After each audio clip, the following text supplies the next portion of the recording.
Bismillah ar-Rahman ar-Rahim. Assalamu alaikum, Mominin.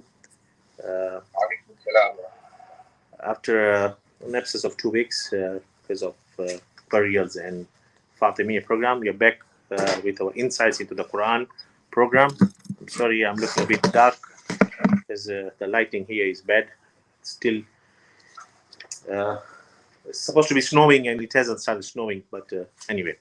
Mominin, we are now reached Suratul Hajj, which is an amazing surah again, as all surahs of the Quran are.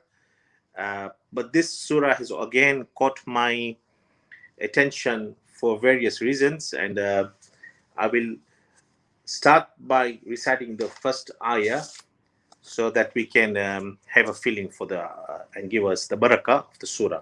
أعوذ بالله من الشيطان اللعين الرجيم بسم الله الرحمن الرحيم يا أيها الناس اتقوا ربكم يا أيها الناس اتقوا ربكم إن زلزلة الساعة شيء عظيم.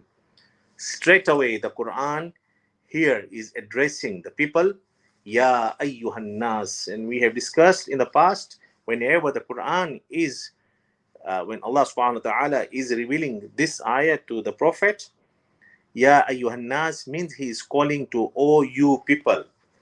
The Quran should not be believed to be a book only for the mu'mineen, those who have believed.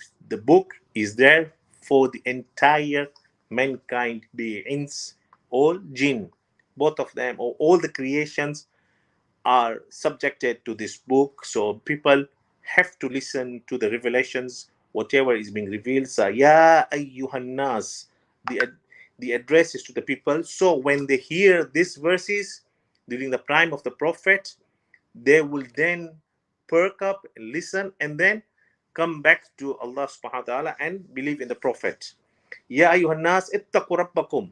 O people, be conscious of your Lord. And straight away Allah gives the ultimatum. The quaking of the hour is a tremendous thing. There is no going around the bushes here. Allah subhanahu wa ta'ala has told the people, look, be conscious of your Lord. I'm the one who has created. I'm the one who has brought you here. I'm the one who has made the earth and the moon and the sun and everything for you. Beware, because there is an end coming. Now, we've also discussed the timing. The time and space is not relevant to the human time and space. And Allah's timing and space is different from us. And He has warned the people that the quaking of the hour, meaning the Qiyamah, is coming. And in this verse, Allah subhanahu wa ta'ala is talking about taqwa straight away. Ya ayyuhan nas ittaqu rabbakum. Now, we discussed about taqwa in another surah. Quite early on in our series, we talked about the Suratul Baqarah, which is more or less starts about taqwa and it then dwells into a lot of things. But the mahwar, the subject of the surah is about taqwa. So Allah subhanahu wa ta'ala has mentioned taqwa from the beginning here, that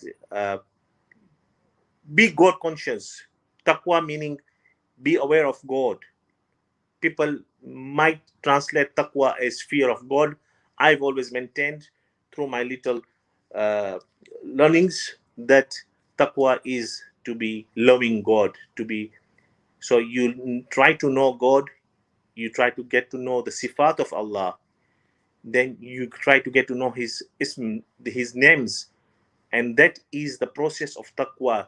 So as you learn the names of God, you move forward to having those qualities that Allah has to be instilled in you, and you become Kareem. Allah is Kareem, you become Kareem, you become generous. And that are the sifats that when you know God through His names, you come to a ma'rifah, a level that you become to know God, and that is taqwa. So Allah subhanahu wa ta'ala has not waited any longer here, especially in this Quran, in this surah, which is about Hajj. When people go on Hajj, inshallah, those who have gone remember, and those who haven't will inshallah go soon as this pandemic is over. That when in Hajj there is nothing. You're not allowed to fight, you're not allowed to quarrel, you're not allowed to hunt. Why? In Hajj it becomes between you and God.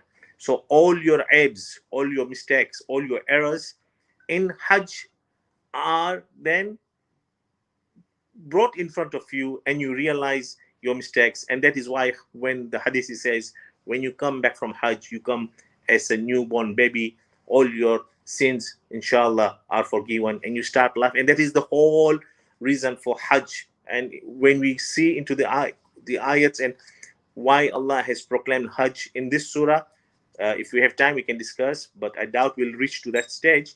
But you can go back to these verses, why, what is the reason for Hajj.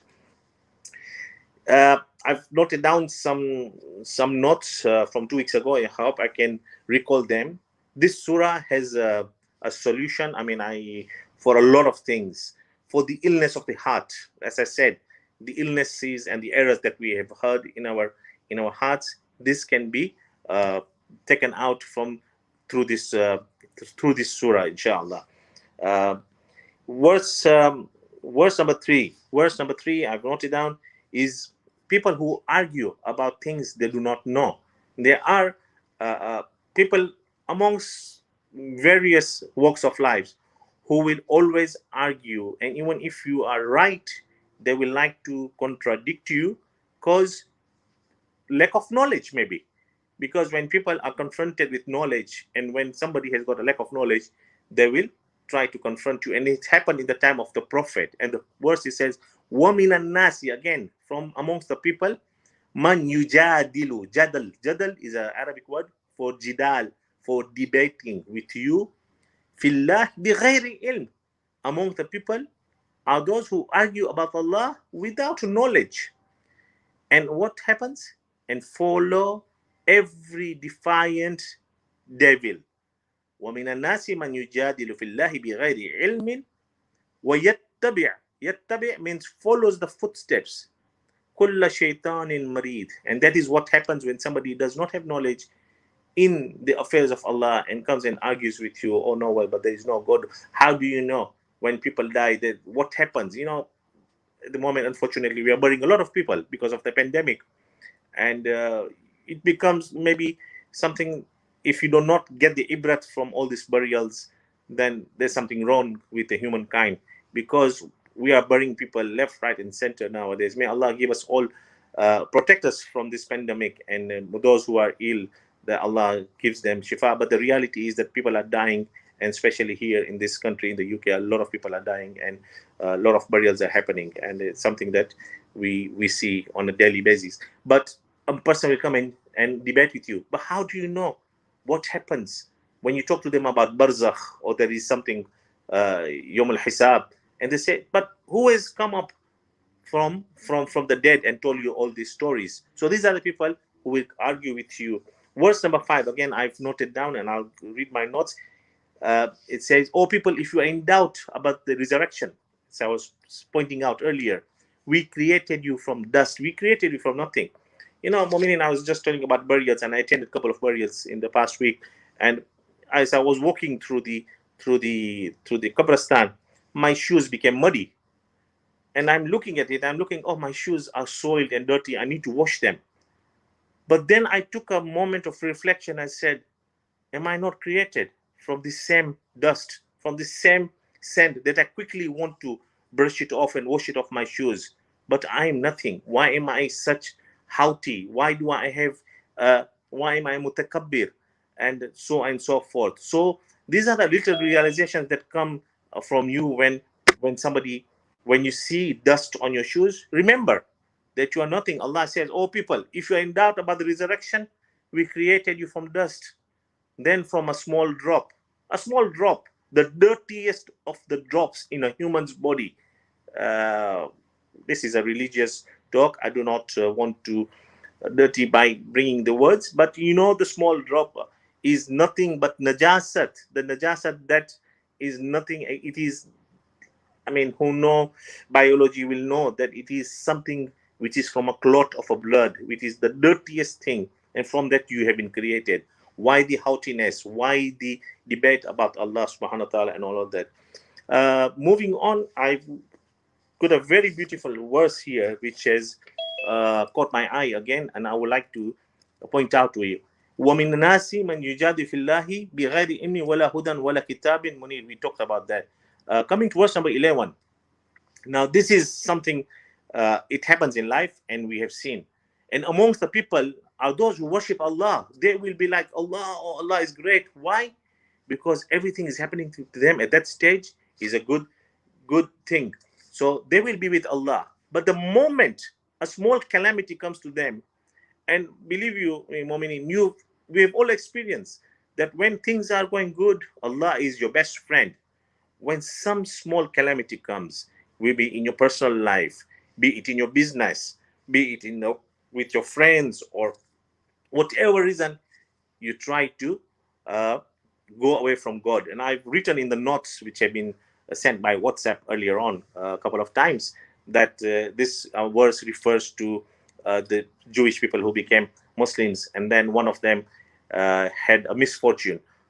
His son died, something happened, and he quickly said, "Oh my God, this religion is giving me nothing but bala."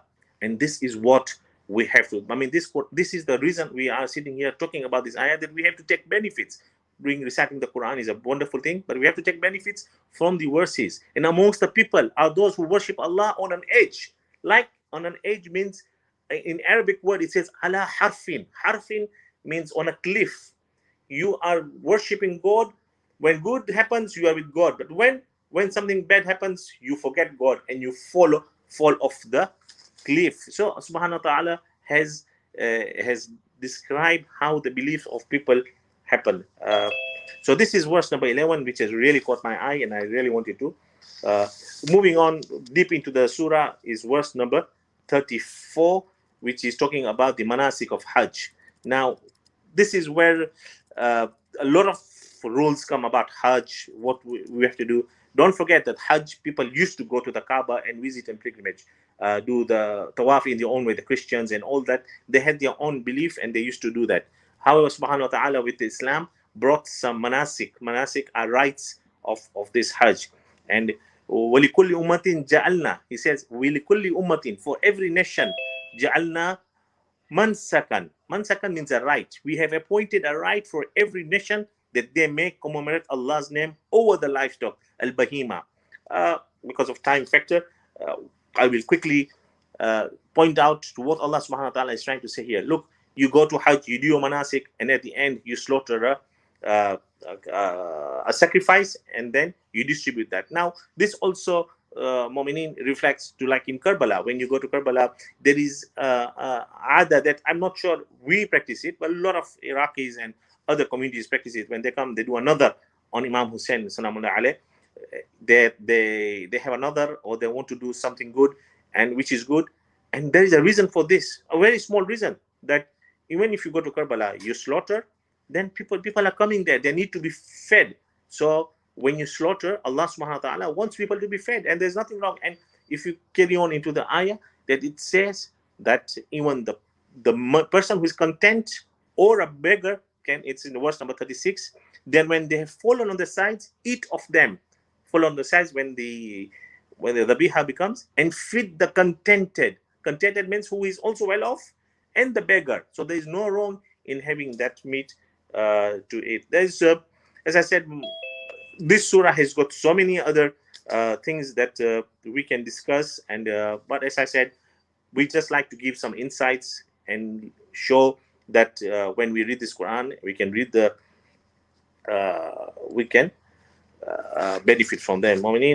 Before I go, I know it's time. Just wanted to remind you one thing, that recently we lost my brother Amin's brother-in-law, Sayyid Jafar Agha, and because Amin is a part of the darsa, I think it will be only appropriate if we remember Sayyid Jafar Agha and all the marhumins with the Suratul Mubarakat al-Fatiha.